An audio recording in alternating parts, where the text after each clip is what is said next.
leur match avec ce tir raté de Van Buckenhout. Et du côté d'Espirou, il faut parvenir à aller chercher les tirs déjà. C'est une autre affaire, mais Tyrell Roberts, c'est un petit peu brouillon dans les passes, ça manque de précision. C'est très agressif, hein. Les Carolo sont vraiment présents jusqu'au bout. Bolton sur le fil des 24 secondes. L'Antwerp qui passe devant pour la première fois de cette rencontre. 7-8. Quinton Smoot, ça en sort bien. Ça, très bien. Ça rentre pour Erikas Venskus. Ça va leur faire du bien là de pouvoir. Tyrell Roberts qui arrive à se libérer malgré la grosse défense de Bolton. Ah, ça c'est compliqué, hein, compliqué effectivement. Il est bien marqué. Et le N1 derrière qui fait mal. Hein. Eh bien, plus tard dans le match, ici, il monte assez tôt, mais effectivement, il y a besoin de taille à l'intérieur. Et un joueur comme Craig Adze, qui mesure 2,5 m, est indispensable. Et ici, je pense que... Eh bien, depuis le début de ce carton, en tout cas, il n'y a toujours pas eu de panier. Est-ce que l'ouverture va s'appeler Quinton Smoot? Eh bien, oui. Avec ce 3 points qui va faire du bien au Carolo. 17-14.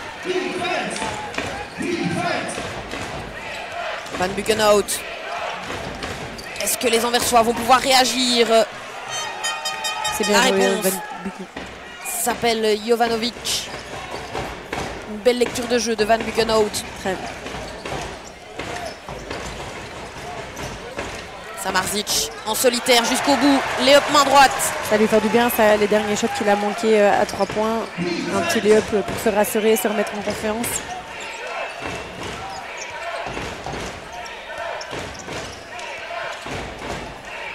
Mouema dans le corner. Ça rentre cette fois-ci pour Jean-Marc Mouema. J'ai envie de dire, c'est que pour défensivement, ça veut dire qu'on peut se permettre de jouer, de switcher sur tout. Donc ça veut dire changer à chaque fois de joueur quand on joue en défense. Et malgré le fait qu'il y ait des switches, la défense reste avec une intensité super constante. Et c'est super intéressant du coup de pouvoir jouer avec ce genre d'équipe. Jouer avec les mismatchs, comme on appelle ça. Et là, Marlon Macquoy, il est parti, hein, ça y est. Défensivement, il était déjà bien en place. Offensivement, ça avait du mal à rentrer. Mais là, est-ce que ça va être le joueur clé de ce match? Pour l'instant, c'est bien parti. Mais là, ça communique et ça... Personne n'en profite pas forcément puisque... Oh, quelle lecture de jeu là. C'est dommage. C'est dommage. Il y a vraiment un problème au niveau de la finition. Ouh, le ballon qui échappe un petit peu des mains. Le match n'était déjà pas facile pour l'Espirou. Et ça ne va pas aller en s'améliorant. Il est important celui-là et il est signé. Erikas Venskus, la voilà la réussite. Alors il y a une statistique qui était assez impressionnante, qui nous a pas mal choqué à la mi-temps. C'est au niveau des deuxièmes chances. Donc au niveau des rebonds qui sont pris et les deuxièmes tentatives directes de panier. Eh bien les Spirous sont à 0 points. Alors qu'ils ont eu quand même pas mal de rebonds offensifs.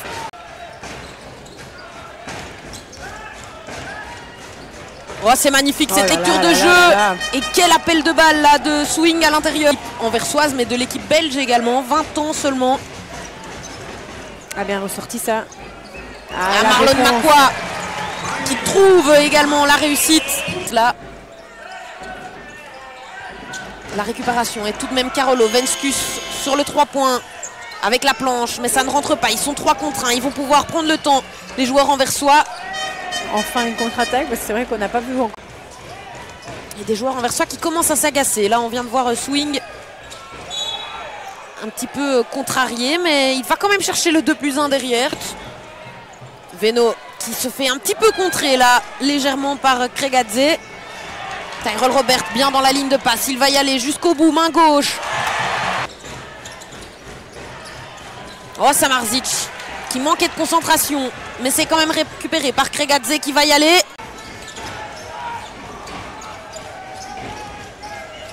Van Buckenhout qui met son 3 points finalement. On en parlait tout à l'heure. Il n'avait pas encore marqué.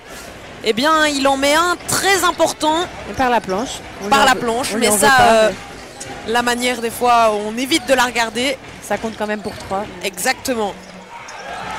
Adze.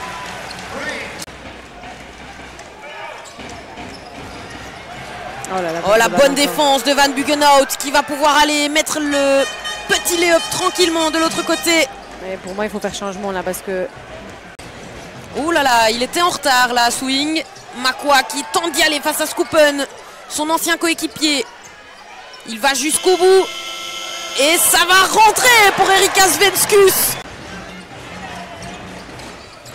Roberts encore. Et Roberts qui va chercher le 2+1.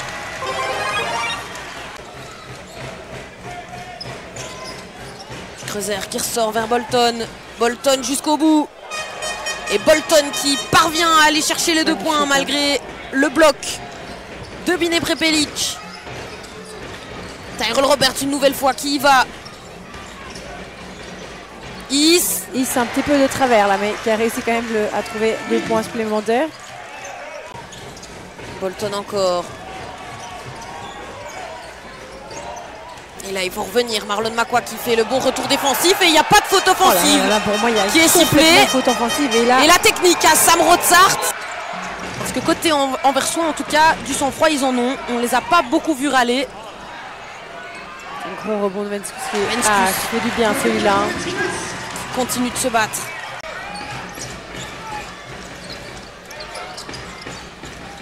Quinton Smoot qui est bien trouvé dans le corner. Et ça rentre pour Quinton Smoot. Un 3 points qui va faire du bien. 53-63. Veno avec Van Bugenhout. C'est la première fois qu'on les voit, les 2 joueurs anversois. Et ça répond bien du côté de Kreuzer. Ah si, complètement. Et sur une contre-attaque qui, à mon avis, doit être aussi la 2e ou 3e maximum. Venskus jusqu'au bout. Il reste 1 minute 25. Oh, c'est magnifiquement bien joué ça. Et Venskus à la finition. Ah, on aurait préféré quelque chose comme ça depuis le début. Hein. Avec des petites actions. Quand ils se trouvent collectivement, c'est vrai que c'est assez intéressant. Défensivement, ils sont là également. Et Jovanovic qui ne fait qu'une bouchée de la défense de Marlon Makwa. Une insolence comme on les aime. Prepelic qui réagit bien, mais c'est un petit peu trop tard pour mettre... Jusqu'au bout, hein. Ça aurait été très compliqué offensivement. Ouais. Van Bugenhout. Oh là là. La démonstration pour le moment là des Carolo qui auront beaucoup de regrets probablement après ce match, qui laissent filer la possibilité en tout cas d'avoir titillé les Anversois. Les Anversois